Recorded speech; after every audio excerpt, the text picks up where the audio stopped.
So we've set goals, and at the end of the year, we need to assess them. How do we do that? We're going to use business dimensions and competencies. In this presentation, we'll learn what they are and how to use them.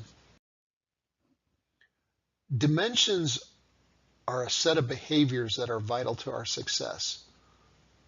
Competencies are specific examples of behavior for each level of responsibility in the company. Levels of responsibility is defined as either an individual contributor or a manager. Some call this the leadership pipeline because it defines the various roles inside a company. What are the most important dimensions at Troyers? Well, here they are. We've selected 8 critical areas that we feel every person should work at. And if we do great at these, our company will be successful. It is really important to understand these, so I'm going to read them. There are 6 business skill dimensions: strategic thinking, communication, customer focus, team skills, leadership, and managing talent. That last one is for managers only. On the results scale, there are 3: results focus, innovation, and learning agility. Now, each dimension has a set of competencies. As you can see, each of the 8 dimensions have a few competencies. For example, strategic thinking, the dimension strategic thinking, has 2 competencies. One is planning and organizing, and the second, critical thinking and problem solving. It's these 21 competencies that create the objective criteria for rating each one of us at the end of the year. Now, this is a very key slide. Performance historically and usually is thought of as what? What did I accomplish? For example, I hit my sales goal. I completed the project on time. My accuracy in customer orders is 100%, etc. This is the result side of the equation. But there's more. Competencies help us think about the how side of the equation, or those business skills. So performance is really the results plus the skills. What does this look like in an example? Step 1, the pipeline level. Let's take an individual. Let's look at the dimension in step 2 of teamwork. Third, let's drill into the competency under teamwork called collaboration and networking.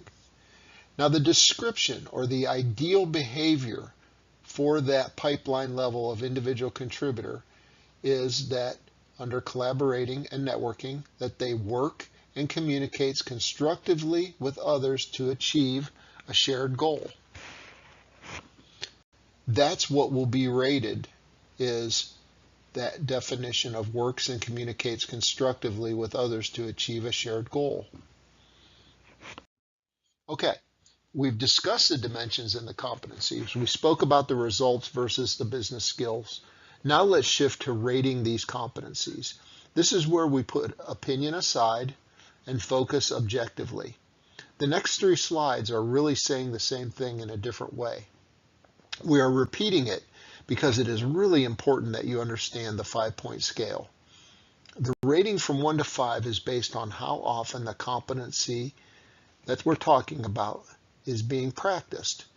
Again, it's a 1 to 5 scale, 1 being rarely and 5 being constantly. When we start to rate the competency, we want to consider really 3 things. We want to consider the opportunity to demonstrate. In other words, how frequently does their role give them the opportunity to demonstrate? How well they demonstrate. In other words, does it match the description of the competency definition? And third, we want to consider the actions relative to the opportunity. In other words, how often does the team member demonstrate the behavior relative to the number of opportunities they have? And this is where you then, on the left hand or the right hand side, excuse me, you would then rate that person for that particular skill. Here's another view of it. Some like thermometers, and so we put this in here. And so this describes from rarely to constantly and what that looks like. Now, you may be getting some questions or have some in your mind. Here's some common questions. How do I rank someone who constantly demonstrates a behavior poorly? Well, the true question of frequency is how often does the team member show the behavior? And if the answer is rarely, then the correct score would be a 1. What if my team member has few opportunities to demonstrate a competency? Sometimes team members can't control how many times their role requires them to demonstrate a specific competency. If they only have a few chances, but they show quality behavior every time, then we would rate them regularly, and it would be rated as a 3. How are you going to use these? We are really trying to see the whole person, both the results and the skills. This helps team members understand where they are and what they need to do. Ultimately, we use these ratings to determine merit increases, as well as identifying strengths and weaknesses and future growth inside the company for each and every team member. Ratings are necessary to our business. By using competencies as the foundation for these ratings, we will ensure a more objective review. As always, thank you, and post any comments or questions below.